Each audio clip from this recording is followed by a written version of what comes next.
friends of the Zay, creator advisors, and guests. It gives me great pleasure to welcome you to our next series of webinars, Dialogues on the Art of Arab Fashion, Heritage Studies in Arab Fashion. Today, it gives me great pleasure to be welcoming three renowned panelists from the London College of Fashion, the Creative School of Toronto, Metropolitan University, and the University of Nottingham, to discuss how education is the key to sustaining Arab heritage and culture. We at the Zay Initiative love our bi-monthly virtual dialogues, and as we continue to open up the world, we are here to stay. We have 2 more webinars until the summer, and then we'll be back in September. Please do introduce yourself on the chat and let us know where you're all from. And if you're not yet a friend of the Zay and would like to join, please do message us and we can help you. As ever, at the very end, we'll allow some time for Q&A. So please add your Q&A through the session and we'll do our best to get through them all. As I know for many of you, time zones and lectures are pressing, we will be recording this full webinar and it will be shared with you all for you to view in your own time within the next 2 weeks. Anyway, that's quite enough from me. Let me introduce you to Reem Mutwalli. Reem. Hello, thank you, Emma. Thank you for this introduction. I'm sorry about my voice. I just caught COVID yesterday, so it's my first experience with it. Everything's fine, it just sounds horrible. Welcome to our world, a world in which we are routinely conversing with voices from the past and hope to address readers from the future as we explore the story of dress and how to make sense of this combination of old and new. For the benefit of those who are joining us for the first time, we always like to start by explaining that our name emanates from the Arabic term Zay. Zay literally means the costume and general attire of certain country or era. And why Arabic? It's because the Zay is concerned with the legacy of the Arab world. The Zay Initiative was founded to help promote an understanding of the evolution of regional culture across the Arab world through dress, to build public awareness and appreciation of this unique heritage, and to create a platform for like-minded individuals and institutions, nationally, regionally, and globally. Now, simply put, and as you always hear me say, we at the Zay Initiative collect the tangible to narrate the intangible. We collect artifacts to help record the stories of those who used or wore them. We are a UK registered non-for-profit that especially focuses on empowering women regionally and globally by bringing their untold stories to life. The initiative owns over 1,800 pieces of dress and adornment from the Arab region and surrounding neighborhoods from across the Arab world and its surroundings. On our website, you will see over 200 key examples of these dresses by simply navigating the collection. We are working towards all the articles being added to the collection by publishing few articles at a time. Some of you might wonder, what do we mean when we mention the Arab world? An Arab is a cultural trait rather than a social one. Not all Arabs are Muslims, nor all Muslims are Arabs. The Arab world is full of rich and diverse communities, ethnicities, religions, groups, and cultures, including Muslims, Christians, Jews, Yazidis, Kurds, Armenians, Amazigh, Berber, and many other minorities. Differences exist not only among countries, but within countries as well, and there are over 200 million Arabs worldwide. Generally, anyone who adapts the Arabic language is typically called an Arab. Now, today, our subject of discussion is diversity of Arab style and heritage. As we have just seen in the introduction, the Arab world is not one homogeneous space. It is a geographical area that spans 2 continents and includes several countries. These countries are all home to different people, groups, ethnicities, and faiths. And even though the Arabic language is one of the most significant unifiers in the Arab world, dialects and language patterns differ from one region to the next. So much so that it is at times difficult to understand each other. Arabic is a language of local dialects that may differ from country to country and even from village to village. Although most modern standard Arabic is used by governments, and in school textbooks across the Arab world, it is not spoken as the everyday language of common people. Each area has its own spoken dialect known as Ammiya or Darija, meaning everyday colloquial language. These colloquial dialects have conjugated from modern standard Arabic, but they also borrow significantly from the language of the indigenous tribes or from their historical colonial occupier.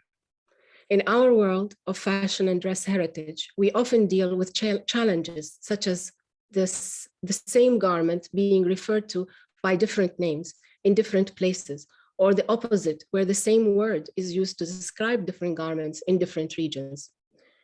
As with most other regions in the world, Arab society functioned in layers of social hierarchies that vary from nomadic, rural, and pastoral people to business operators and traders, to the nobility, rulers, and other upper classes.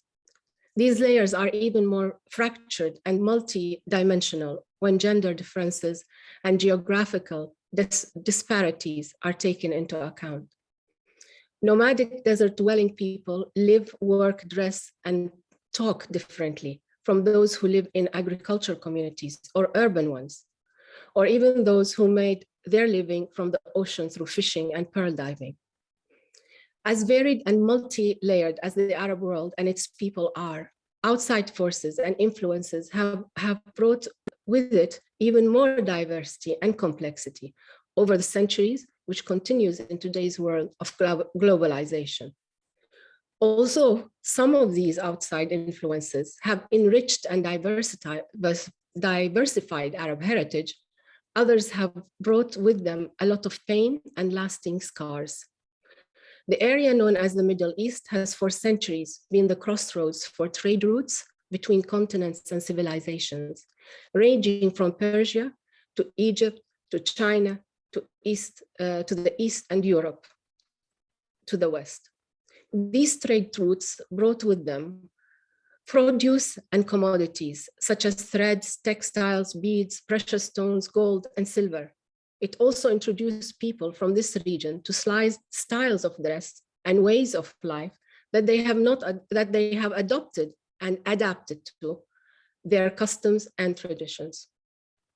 Empires such as Roman, Ottoman, Egyptian, and Persian all conquered, ruled, and influenced parts of the Arab world in different eras throughout history. All of them brought with them customs that were in some way or form incorporated into the local lexicon of everyday life. The most recent of these conquests or invasions, and the one that is still fresh in current generation's memory, is that of British and French colonialism. It has left its mark, good or bad, and we are still untangling and dealing with the aftermath of that, as it will be evident through our upcoming webinars, blogs, and London collaborative exhibition in September. Again, as we've seen throughout history, Arab costumes, traditions, heritage, and culture absorbed influences and impressions from these sources. Today, we are witnessing unprecedented globalization brought on by the internet, air travel, and global economy. While the discovery of oil has changed the Arab world forever, our world-class cities, such as Dubai and Abu Dhabi, are bringing the world to us on a scale that has not been seen before. This very same globalization has also taken the Arab world to the rest of the world. People from across the globe are now interested and learning about our culture. As the mystery and mystique often associated with Arab culture are being revealed slowly, the danger is that we are now more vulnerable and exposed to losing our culture than ever before. The younger generation who are born into this globalized world do not know what they are missing. And it is our mission at the ZAY to not only preserve the past, but to educate and inform the future. Saying all of this, it is evident and important to understand that our culture and heritage is not static. It never was and will never be. It changes as the world changes, yet there is a thread that binds it all together. A cultural language that is based on our spoken words, but that goes beyond it. the thing that makes us belong, that binds us together and makes us Arabs. We at the Zay Initiative find that thread in the clothes we wear and in the ways we adorn our bodies. That's why this webinar series, amply named Dialogues on the Art of Arab Fashion, includes guests and speakers like our panel today, and why we address issues such as today's topic, the importance of heritage studies in the Arab world. I hope I presented a short brief as to the topic. Now I would like to introduce our speakers. Professor Reina Lewis, would you kindly welcome to our discussion today? And I thought, although we've got the details up on the slide, but I thought maybe you can give us a brief on you and the background. Thank you, Dr. Reem, and thank you so much for that wonderful contextualizing introduction. There was so much to spark off from in the comments that you made there that I'm even more looking forward to our conversation today. I'm Reina Lewis. I'm Professor of Cultural Studies at London College of Fashion, which is part of University of the Arts London. And I'm a long-time friend and admirer of the Zay.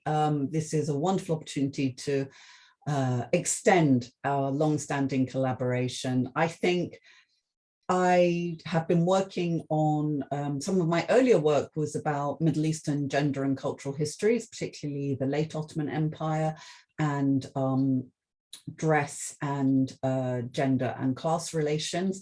And also I've been looking in the contemporary context at the relationship between religious cultures and fashion cultures globally, but also especially in relation to the development of the Muslim fashion, or the modest fashion market, aimed initially at Muslim consumers, but also, of course, with participation from women from many different faith communities. So I'm very happy to be joining today's conversation.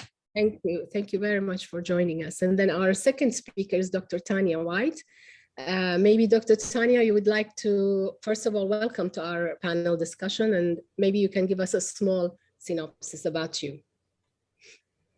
Thank you. And thank you for inviting me. I feel actually very honored. That introduction that you gave was, I feel like I'm constantly learning. And so I love when it's a learning opportunity too. So I'm a newly doctor. I defended last summer. I just received my a practice-based PhD from Glasgow School of Art. And I specialize in fashion design, but especially textiles and handcraft. As we've mentioned, with the increased sort of globalization, I have had the honor and the benefit of teaching students from around the world. And this has opened up this conversation about heritage and about preserving handcraft and heritage and dress practices. So I'm really excited to be involved with this discussion. Thank you so much for joining us. And Dr. Ahmed, I'm particularly delighted that you are with us. I know your specialty is language, which is wonderful because I touched upon the issue of language and how it works with clothing and textiles and so on. Maybe you can give us a small brief about yourself. You need to put it unmute, doctor. Can you hear me now? Yes, thank you. I'm very honored to be part of this group of highly specialized, people of high caliber in the area that is to be addressed. Being a stylistician, because I specialize in stylistics mainly, and that's related to language and how we look at it from different angles.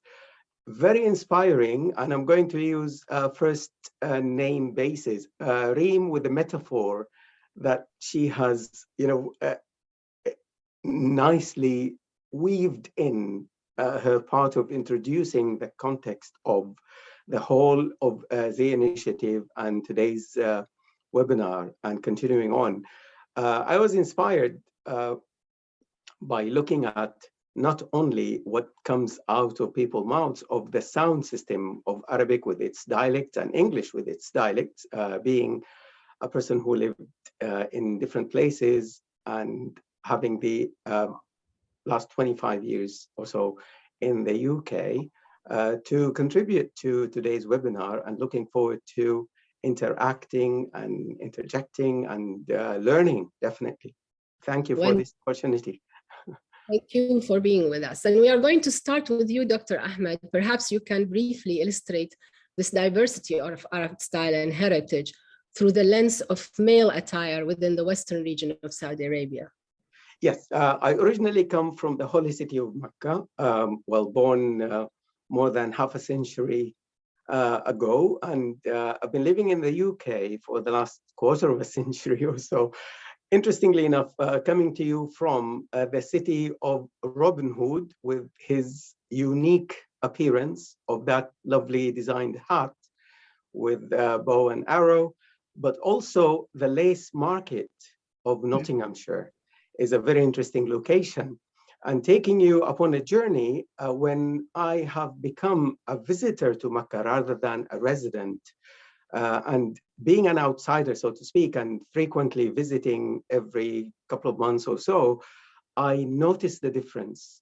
So we'll take you upon this trip of, for the last 3 decades or more, going back and forth, I have noticed quite dramatic and drastic changes and how appearance is becoming really interestingly changing as we speak. And when I put on my formal attire for special occasions in Saudi Arabia, I find myself in a sticky wicket, as we would express the idea of thinking, am I outdated in my fashionable way of wearing what I'm wearing, or am I sticking to the traditional appearance of how I would dress in formal attire, especially in celebrated events of Eid or weddings, etc., and so on. So I'm going to briefly touch upon those changes from head to toe. When I start with head, do you see my mouse pointing at? No, I don't think it will show your mouse because I'm sharing the slides. But No, you can. I'll start with the head cover, for example. You could see that black rope-like double ring piece that's holding the headscarf, if you like, in its place, originating as, linked to a camel to be tied in place. So the word iqal in Arabic is really an interesting word that has evolved, where maybe a Bedouin at one time in history wanted to use this piece that is useful when holding a camel in its place, but also when being on back of a camel to hold that headscarf in a secured place and know where it is when needed. Now, that's how it originated. Now, the head cover itself, you could see in plain white in the slide, but you could see next to that slide with a group of gentlemen looking differently in terms of a checkered head cover that goes, with different colors, but the one that's seen now is red and white. Joke has it that historically it might have started when a British person visiting that area of the world and bringing in a table mat of that design when exploring the empty quarter of the Arabian Peninsula, and then giving it as a gift to one of the Bedouins who was a guide to his tour and a helper, a domestic helper there. I don't know. People talk about a political, there are many myths around all of these. Exactly. We have archaeological evidence that this form of headwear was used in Sumeria and Babylon, in Mesopotamia. So it was there from much earlier times. Exactly. And when we talk about, black and white and the political statement that people use when they use the kufiya, as we refer to it, it still is a headscarf of some kind that people would wear in countries like Jordan, for example, mainly of Palestinian background, or not necessarily. And in United Arab Emirates, how the colors have gone beyond just white and red and black to all sorts of shades you can imagine, from dark gray to light silver, so to speak. Now, the thobe going down in terms of the outer garment, again, plain white, but people have now moved to different lighter colors, especially in the Western province of Saudi Arabia. Now, when we talk about the environment, we talk about, degrees of temperature going to 48, 49, 50 and beyond sometimes. And maybe the lighter the color, the better for the environment, when air conditioning was not really as common as it is nowadays. And now maybe with modern times and having those comforting, gadgets around us, people are able to move away from lighter colors to more daring colors, even for, male attire in that way. Now, the cufflinks or no cufflinks is another interesting option that is there. But I also have noticed that a combination of a very kind of loose sleeve with cufflink option, giving a combination of the two main designs that were available at my times when I grew up in Mecca. Now, the middle part that is buttoned up to the neck used to be where people would show their wealth in a way, just like wearing a Rolex watch. They would show the set of the cufflinks and the buttons that they're going to be using to button up that part of their gown-like thobe, the outer garment. Moving to practical ways of thinking, no need for something that I would add on, but it's woven into it in all sorts of varieties of plastic-based maybe buttons that are there for both parts of sleeves and yes, Reem, you were going to interject. No, I was saying we, in our way or through the Zay, we've decided that we would call it a tunic dress because it's that shape sort of thing, and it is worn under the. Yeah. I love the jargon. That is kind of, when I say a gown and you think, well, male gown, that's really strange to use as a term, but for lack of a better term, and now you've given me the option to even upgrade the word gown for that matter. Now, originally in the Western province of Saudi Arabia, the turban-like head cover used to be part of the formal attire, in addition to the outer tunic, with a vest or a waistcoat of a different fabric that people would wear for special occasions. Interestingly enough, the fabric that is the turban-like head cover is made out of, we refer to as Kashmiri in Arabic. So you can imagine Kashmir. And then when we think about that and we think, well, Kashmir is a type of fabric that might become even more expensive than silk. Religiously speaking, men are highly discouraged to wear anything that is kind of originally silk or gold. But you could see the cloak, the outer garment here, that's black with golden embroidery. I intentionally chose a photo of myself where it was upgraded to silver so that it goes along with the other option that is becoming more and more common now, even for, if we can move to the next slide, please, Reem. Even more to grooms. When we think about a groom, just like a bride wearing white, it used to be the case that even the outer garment of this formal cloak is white or off-white mainly, or just light beige, but definitely not darker colors. But you could see in the picture how revolutionizing the color coding has become in terms of accepting, and it's become the norms. In fact, one of my children chose his wedding dress, so to speak, to have it in black. And I was having a discussion with him, late Muhammad, may peace and blessings be upon him, because we lost him 3.5 years ago. He said, Dad, in my generation, he was 22 at the time, in my generation, it is okay. And I thought, okay, well, teasing out those changes, you could see Mona, a very close friend who is also specialized in English Lit, who is a media person, I think, used to be a presenter in Kalam Nawaim on MBC, utilizing something of a design that men and women are using. So we talk about the Arabic script in unique fonts to be integrated. Now, coming from the linguistic background, where in Arabic, historically speaking, anything that is represented in writing and presented in any kind of fonts is linked to sacredness.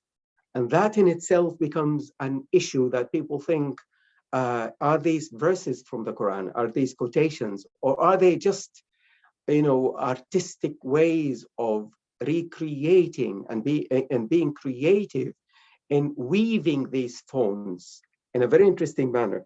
Now, I kind of had some bullet points, so I don't know how much time I have to wrap things up. We need to move to this one, and but I just wanted to make a comment, and that is, I think in Saudi Arabia, and that has been my perspective, the men are more daring in their choice of colors, adornment, and embellishments onto their clothing. You see that much more happening in Saudi Arabia than it is in the rest of the Gulf region.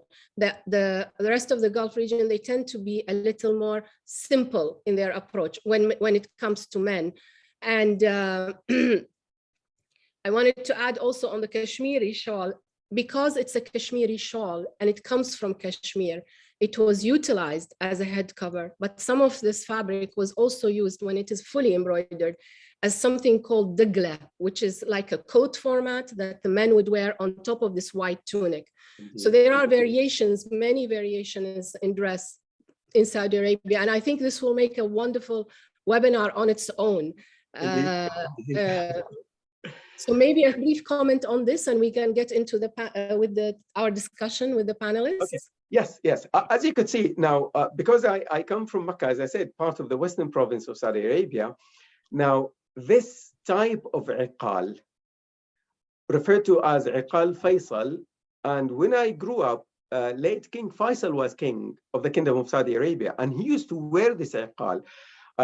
Then successor to him was King Khalid, who did not use this, but used the iqal that we use on a daily basis.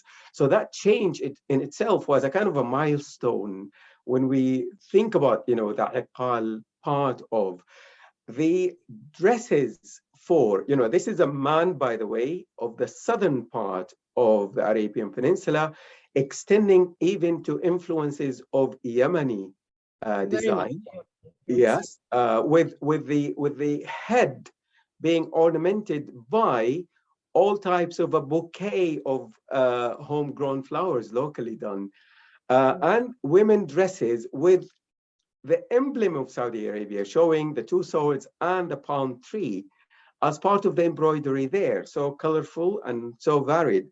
So to wrap things up, when I think about how we have moved from the point of understanding the past, inspiring the future, this creativity is being accomplished via various media platforms, revolutionizing appearance from head to toe for men and women. But as you said, Reem, maybe men have more room to move away from just the plain colors and the simplicity of the attire.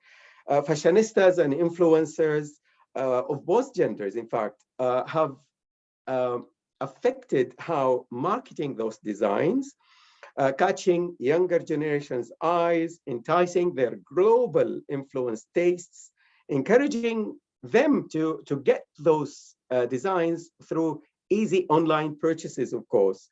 And now it's really interesting when you think about the color coding and how now it's no longer specifically formal to wear a specific type of color, and moving away from that.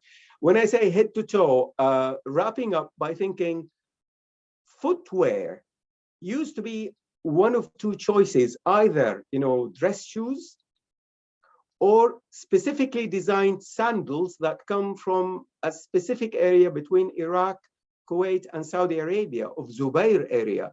And we refer to it as Zubairi sandals that used to be imported or even locally designed when a person is wearing formal attire. Now, you can imagine seeing someone of high caliber wearing very formal dress with trainers. And I will wrap things at that if you'd like. Yeah, all around the Gulf region. That's very correct. And the gilded agal, which is referred to as shutfa, Yes. known as shutfa, but they refer to it also as Faisaliya because King Faisal was very famous for wearing it, and he was one of the last people who wore it. It is the headdress of royalty, of higher echelons of society, and this some sheikhs in Bahrain continue to wear it, but other than that, it's no longer being worn. Thank you so much for this introduction. The area of Taif, which is only 150 kilometers away from Mecca, still has the Shatfa Iqal of the golden and black combination. Yes. Yes, that's amazing. And there are other forms of Iqal. There is the wool one, which is very thick. I mean, as I said, these are all upcoming webinars that we can go into them. And thank you very much for this introduction, Dr. Ahmed. And I'm going to move to Dr. Tanya, and let's start the dialogue by asking you, how does dress and textile heritage enhance understanding of gender and social relations, past and present? Well, I'm going to spring off of the whole idea of, trainers being worn now. I feel like this is at the heart of the conversation for me, especially because I teach creative thinking and fashion design and stuff like that. So I'm really trying to sort of nurture forward-thinking students. And so heritage, actually, I feel like what heritage does is it's like doing a good literature review before you actually analyze information. It makes you way more sensitive, way more nuanced in your understanding of what is embedded into dress and textiles. So for me, I'm a practitioner and my classes are studio based. So not only does heritage teach us about the symbolic meanings, but it also teaches us about the practices. And what I am really sort of interested in is the stories that are carried in dress and textiles. And, we got a little hint of that too. Even talking about ritual and how these practices started and develop over time, I think is important for students to understand and have a foundation of that before they start expressing new ideas, right? Because if we express new ideas without a foundational understanding, we can unintentionally offend, we can sort of perpetuate, false assumptions, or we can, be really sacrilegious too. So I feel like starting out with heritage actually allows, like a good lit review, it allows us to seem a little smarter and to create with a little bit more depth.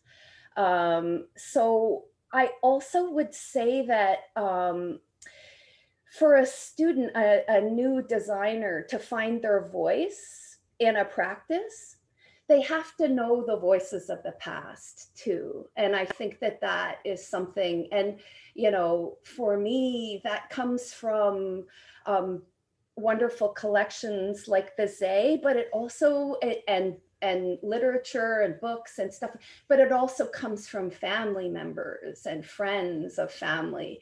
So to me, you know, that heritage being passed on is extremely important. And especially as a practitioner, you know, I think that that is the way that these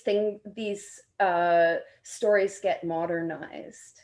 Yeah, yes, and I feel it on a daily basis. I just had a few days ago, a friend of mine, her daughter is getting married this weekend, and they wanted to dress her in Iraqi dress, traditional dress. But the mother and the daughter do not know what constitutes Iraqi traditional dress. We have, in Iraq, they have gone so far that it's already lost in time, sort of thing, because people don't really wear them anymore. The other issue that I have been struggling with is through our mass media, social media, we see a lot of influences taking place. And Dr. Ahmed mentioned fashionistas and other. Sadly, sometimes the influences or the projections that are put out there and then become emulated and copied or inspire designers of today, young designers from today, in a way are also misleading, because they are giving them the wrong information and their design is not accurately executed. And when I mean accurately executed, I don't mean that they need to copy, you know, look by look, not at all. But I think the inspirations should be based on founded knowledge and understanding of the heritage before going forward to work with it and interpret it. And maybe I can, go ahead. I'll just say to that point that to not know your references, because the cycle is, you know, our fashion cycle has sped up so drastically, and social media spreads this information so quickly, the meaning can get diluted. And how sad is that when we don't have the richness of that meaning? It becomes empty. And then the news stories also are just not as poignant. So yeah, I completely agree. Thank you. And I thought maybe we can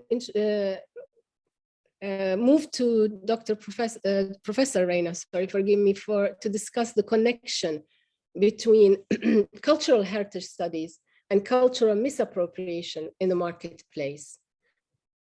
I hope you could address this point for us, Professor Reina. There. Thank you very much. And I should say that I'm at the tail end of the most recent bout of COVID. So if I sound a bit throaty, that will be why. And if my brain's not working, that will be why. Thank you so much, Ahmed, for that presentation. It was fascinating. And Tanya, for your comments. The thing with these conversations is always that as we move through the conversation, I want to say more and more about everything because I want to respond to all the interesting things that I've heard. I think when we think about the connection between the lack of cultural heritage studies and cultural misappropriation or cultural appropriation in the marketplace, I really love Tanya's idea that starting out with heritage is like a good lit review. I hope my students are listening. And as per, I want to complicate the situation because part of doing research on heritage is understanding that our knowledge is always likely to be partial. Especially, and this applies both to artifacts or styles or parts of culture that we might consider our own, and also when we're working cross-culturally. And so therefore we have to find a way to navigate that with respect. And so I loved, Ahmed, your story of going home and finding out over the years that your formal wear has become outmoded by changing trends. I think a lot of people could empathize with that story. And what I really loved about that story was that you were talking about the nuance of detail that requires a particular cultural competence to notice and understand. And that so much, that cultural competence, you know, when we talk about which about lack of cultural heritage. Today, we're talking about Arab cultural heritage, which is, of course, as Reem pointed out, already a huge topic. And we're also thinking that everything that we say here could apply to the treatment of other forms of cultural heritage, including those that people feel personally attached to, but also especially those forms of culture that have been rendered marginal by so-called mainstream or Western fashion histories. So the garments and the styles that Ahmed was talking about would, within some accounts of fashion, be regarded as traditional, as dress, not as fashion. But what you very clearly demonstrated is how quickly those also go through trends and change, and that you have the cultural competency to understand it because that's a cultural form that you're familiar with. In the same way as within so-called Western fashion, there are, you know, I'm not up on trainers. There's lots of stuff about trainers. I'm not a sneakerhead. There's lots of things about trainers where I can't read the nuance and the detail.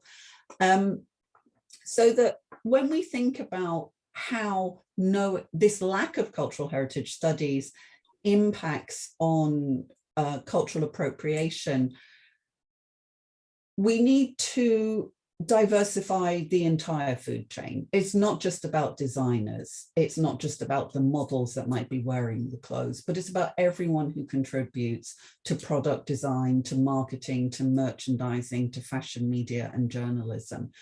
An increase in the knowledge base about diverse cultural heritage will also allow the market, the industry, the professionals within it to grow a more nuanced understanding about also the range of opinion within any given culture or heritage. And I want to just close by saying on this point, when we talk about cultural heritage, we need to understand that once we start talking about cultural heritage, we are also then going to face disagreements and disputes between community members, people who feel attached to that cultural heritage, who take disparate views about cultural ownership, cultural authenticity, and cultural custodianship. And sometimes that is also about boundary disputes, about who belongs to a particular culture. And sometimes that belonging also gives you proprietary rights, which can be worth money in relation to some types of cultural artifact or land or so on. And we can talk about cultural appropriation. We can think about the phrase that Minha Pham uses of racial plagiarism, and think about the ways that these are going to throw up debate and disagreement. It's not always possible to find a single answer. So I find talking about cultural custodianship is also an interesting concept, because one might be invested in custodianship from a number of different perspectives. And it's really about finding ways for people, and in my case, particularly with students, to think about that. I appreciated in Reem's introduction, you contextualized in relation, for example, to the multiple empires that have marked the region across time. And obviously, this is where some of my historical research goes. I think we need to be able to tell complicated stories so that we can understand that sometimes emerging orthodoxies about cultural protection or cultural appropriation or cultural ownership may themselves obscure historical nuance, which sort of goes back to where you brought me in, Reem. So I'll hand over and look forward to coming back. And I'll go back to Tanya, and how about we continue by asking, do you think that the preservation of artisan crafts like weaving, dyeing, and embroidery are being addressed in fashion education in today's world? I hope so. I really do. I feel like, first of all, I think we can look at this broadly and look at, we just mentioned the fashion system and sort of this quickening of the cycle and the overconsumption and overproduction with fast fashion. So first of all, handcraft, weaving, embroidery, this slows down the practice.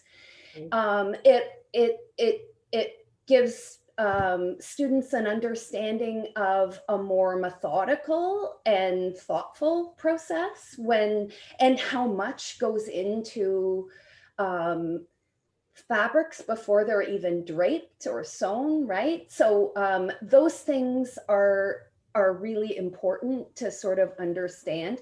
I'm always surrounded by like my weaving and my embroidery and stuff like that. This is something that I adore and is part of my research practice. And so I feel very lucky that I get to teach students this as well. But my perspective comes from a very white, Western, Eurocentric tradition of haute couture, right? That is sort of, is a colonized view of these practices. So what I would first say is that my students are often my teachers, and what to decolonize the system and to truly pay respect to heritage, especially in textile and craft, is to look to the practitioners that came before. And so students often get interested in learning to embroider with their grandmother or with their mother, which is incredibly beautiful. And so I wanted to share some images that some of our future Arab fashion designers have done in my class. I teach a material sensibilities class. And what I do is I ask the students to choose a meaningful source of inspiration, and then to do a whole bunch of research on it. Then I ask them to take a pre-owned or pre-loved item and apply some of the embroidery, weaving, dyeing techniques that they've learned to transform this item. And so we touch on sustainability, but we also touch on traditional craft and heritage craft, but also their voice and the story they want to tell. So the slide before, a student took their car cover and made an evening gown out of it. And this project, which I put their sort of their source of inspiration. And then they built this really expressive piece out of bits of jumper that completely transformed it into, you know, you wouldn't have recognized it. Can you go to the next slide, please? So now moving out, we see how some of these practices, the stories that come out are so different because the heritage and the stories are so different. So this is Callie, who connected with traditional wedding attire and embroidered fabrics and wanted to transform this sacred piece. And the next slide, we have, I think, embroidery. So, you know, to modernize traditional Chinese embroidery, to make it larger, chunkier, right? More sort of expressive. I think they even did some needle punch in there, which is not traditional. So this melding of future and tradition, I think, is really interesting. And if we could look at the next slide. So this is really, this is embroidery, and the student took a pair of earrings and felted around them and then attached this embroidery to them. And so, I mean, you know, to me, and it comes from a very sort of traditional story, but they have completely kind of reimagined it. So and I think there's one more slide that I have. Is there? Yes, this is another one too. This again was a mixture of different techniques, but these oversized sleeves were made out of these tiny knitted strips, and then they kind of interwove them into this new oversized garment. So each student has a chance to connect to heritage and foundational traditional techniques, but then they transform them and bring their own sort of experience and aesthetic into them. So, yeah. Maybe this is fascinating, but I don't know, are these, do they have a source? You showed us one which had a source for inspiration, and that was the natural life, or greenery and so on and so forth, and how they captured this into the article of clothing. What is the inspiration for this one, for example? Any idea? This one was an illustration, was a traditional illustration.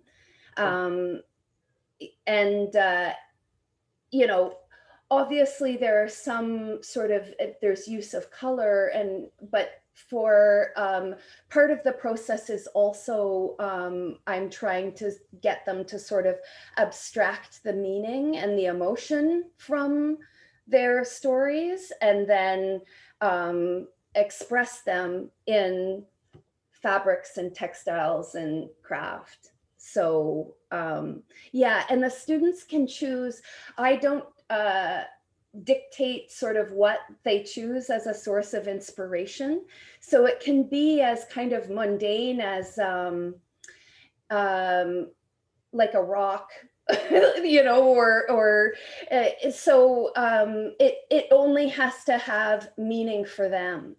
But a lot of students then get interested in their own heritage, which is for me incredibly fulfilling, because then I also continue to learn as they learn these practices and these narratives. So if we jump into a much broader concept, and maybe I could have Dr. Reina Lewis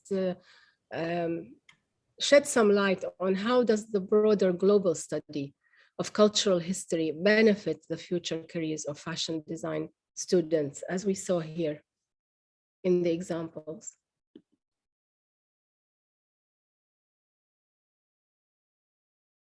You need to unmute. Sorry, I thought I'd done it. I'm happy to respond on that, but I think Ahmed had his hand up a moment ago. Did you want to come in on Tanya's point, Ahmed, before I started? Very quickly, thinking about the last slide. I don't want to address the elephant in the room, and with all sincere prayers and wishes for a quick recovery for you, Reem, and anyone who catches COVID. Now, that not even high neck, it covered kind of an area there. I thought how timely and fitting for some requirements when we needed to have something that covers this area of our faces. Just commenting on that, Tanya, if you may. And that is a great point, is that we can't help but allow life to come in when we're making these things, and the students are so generous in that, and all those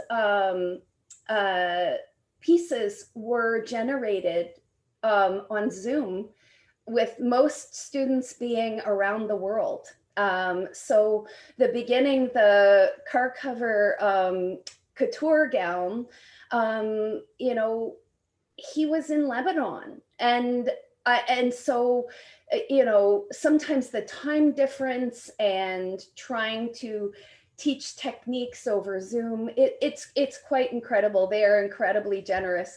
But yeah, you notice the masking, and it's funny how now with COVID, covering the faces, we associate that with COVID, not with other dress practices too, you know, very interesting.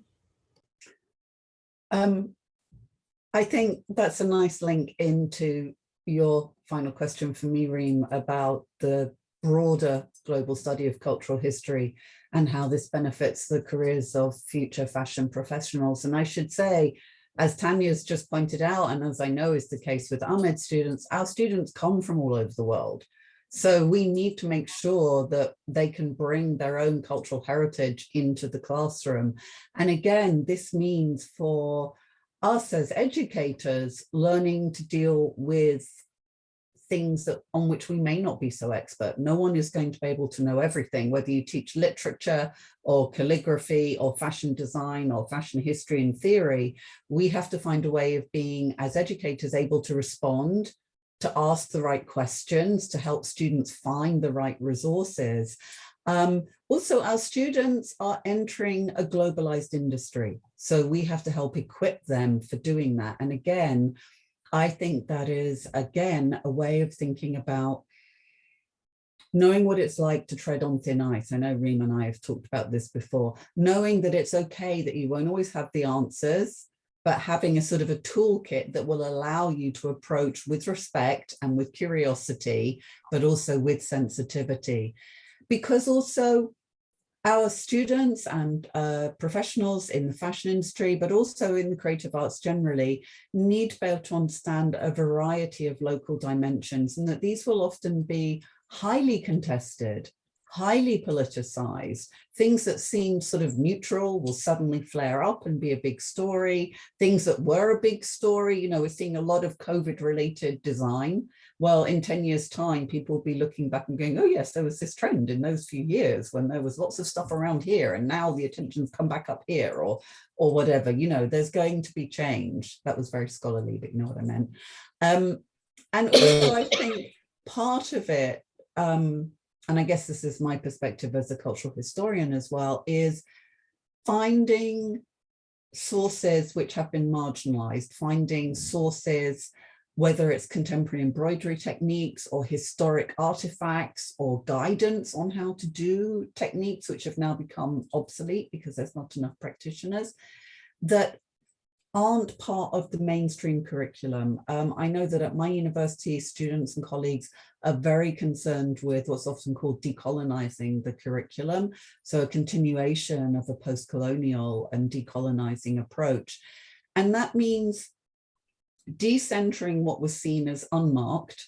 Everybody knows about Paris couture houses, but nobody knows about design in Lebanon or in Pakistan.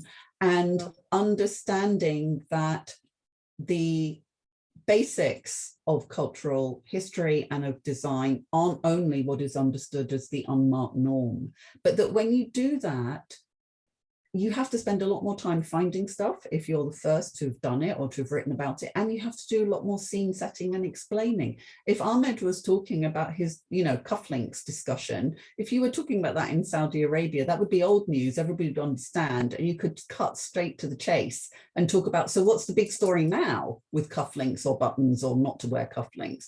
Whereas actually, if you're giving that talk to a non-Saudi or a non-regional audience, you have to do the sort of contextualizing and explaining that you did. And this is something that people who work with non-Western or non-central cultures have become used to and understand. And I think that's where talking about multiple cultures, multiple modernities, multiple post-modernities is a really helpful way, as Reem showed us at the beginning, of doing that decentering work as sort of a given in our studies. Yes, I totally agree, and maybe I could pull in Dr. Ahmed to give us a few comments as to how does the broader global study of cultural history benefit the future careers of these. I'm sorry, forgive me. We addressed the, what my brain is going like that, so it's the COVID. I'll blame it on it.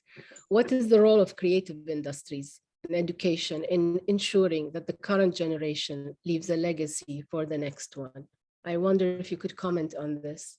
Yeah, I think it's a very dangerous territory because Reina has mentioned this friction of people who would resist all the time, thinking, no, no change. This is religiously believed to be the design that we have grown up with generation after generation. But when we look into what's available now as global citizens, now we have accessibility to look at all these designs from all over the world, and mentioning people who market that by sponsoring products, by wearing certain designs that might not be brands, but show a uniquely different form that will be presented, will be liked. So I think, again, the cliche of living in a global village is becoming the fashion, if you like. Now in Saudi Arabia, even for formal occasions, you will find people wearing a three-piece suit. Now, 30 years ago, they would always comment by saying, yeah, okay, a non-Saudi guest is being invited.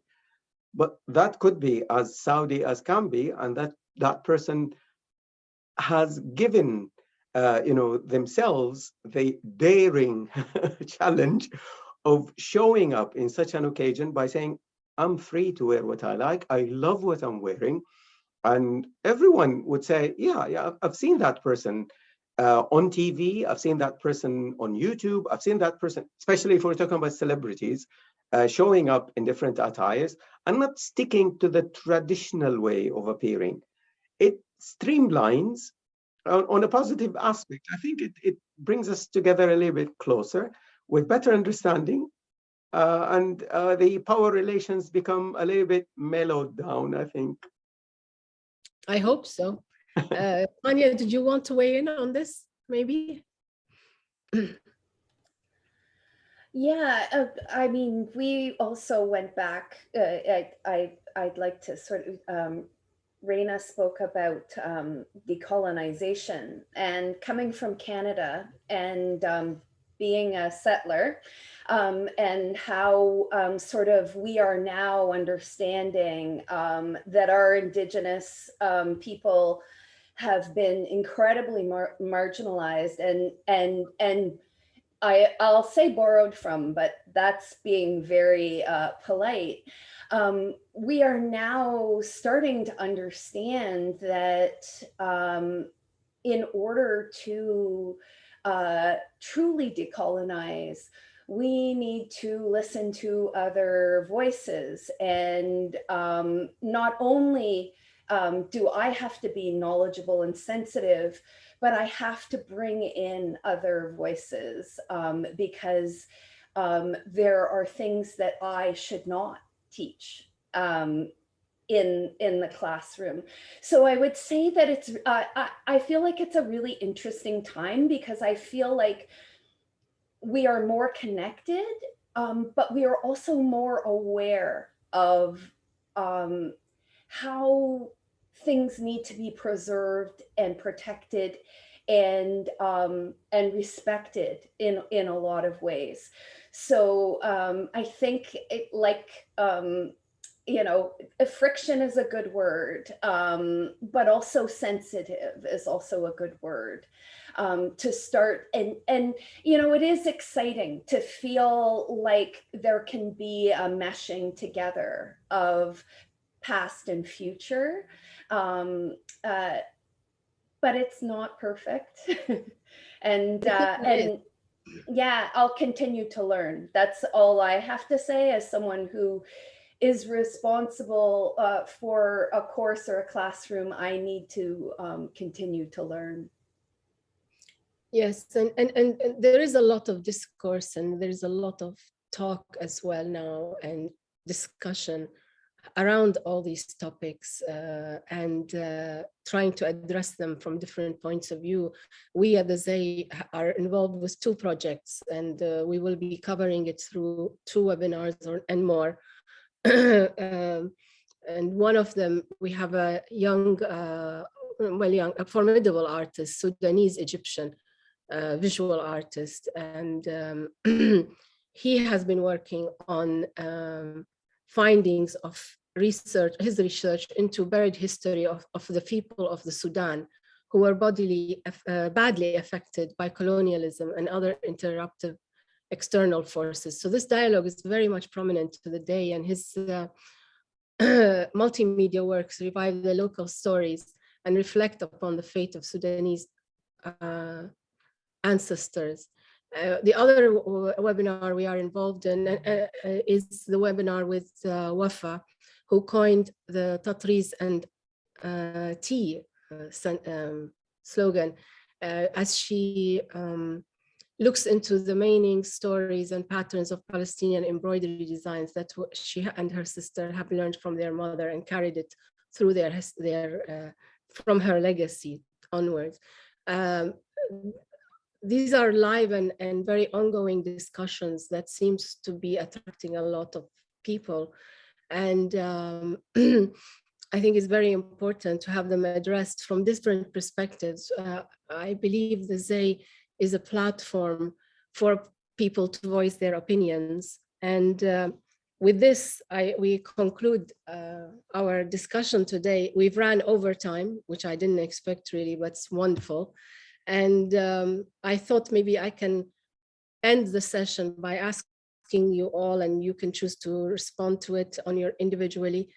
This is a question from the audience. What is the current state of heritage studies in fashion design schools, especially the study of non-European heritage? Is it, well, we know it's a new phenomenon. Is it a new phenomenon? It is a new phenomenon, but how is it being addressed? Maybe we can start with Professor Reina.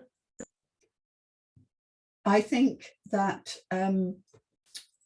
it's not so entirely new. I think that the teaching of fashion has been quite Western centric for many, many years, but I would say we're at least a decade in or more to these changes being made, and we're seeing some really great developments. It is also being supported by, there's a lot of work to do, and I think there's a tremendous amount of enthusiasm to make that happen. And certainly at my university, there's a great deal of institutional support to make that happen, both in terms of taking proactive measures to diversify our teaching teams, and also to diversify, or rather to improve our recruitment practices for students so that we're making creative arts education accessible to a far more diverse part of the population, both in terms of race and ethnicity and disability, and also in terms of social class. And of course, we have many international students. So I'd say it's a growing trend.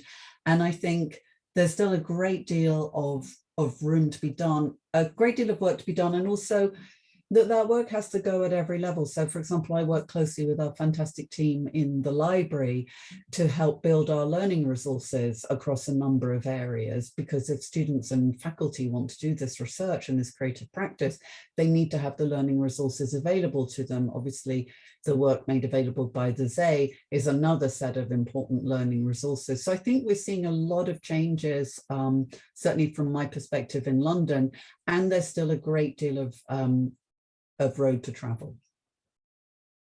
And Dr. Ahmed, would you care to give a final comment? Yes, indeed, with pleasure. Now, I apologize if this sounds like a personal plug, but by analogy of thinking about, Arabic for heritage speakers, which I've introduced back in 2004 at the University of Nottingham, custom tailoring, teaching of Arabic to heritage speakers of Arabic. I think the University of Nottingham, having a branch in Kuala Lumpur, Malaysia, and Ningbo, China, has a wonderful resource of the variety of different parts of the world, and utilization of that is a promising move, and it is happening a bit slower than I would like it to, but at least it is happening. So something is going on with the School of Class. And even the use of the word class is really interesting as an acronym for cultures, languages, and area studies. So addressing different areas in the world with all the F's of culture including fashion, is something that we address.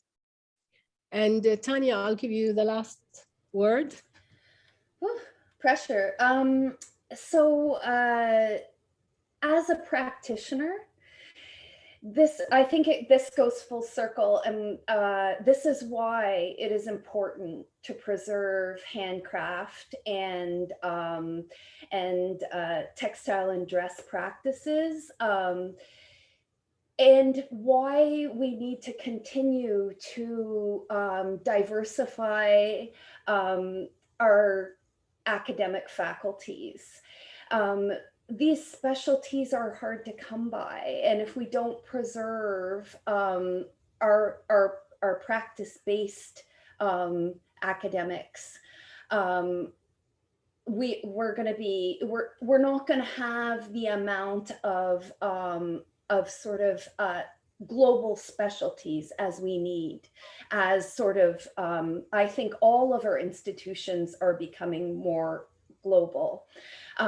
So I would just really encourage students who like academia to continue on and to become professors, and to do research that actually highlights and lifts heritage practices, but also the modernization of these techniques and studies. Well put.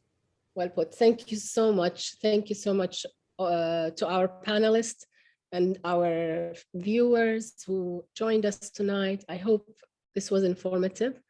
Forgive the way I sound, and I look forward to seeing you in 2 weeks.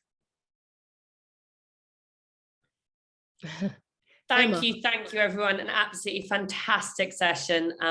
We all loved it as the audience. Lots of comments coming in now saying thank you so much, and I think that is my sentiment. I think we should have had this as a 2 to 3 hour in-person live on stage. Maybe that should be our dream for 2023.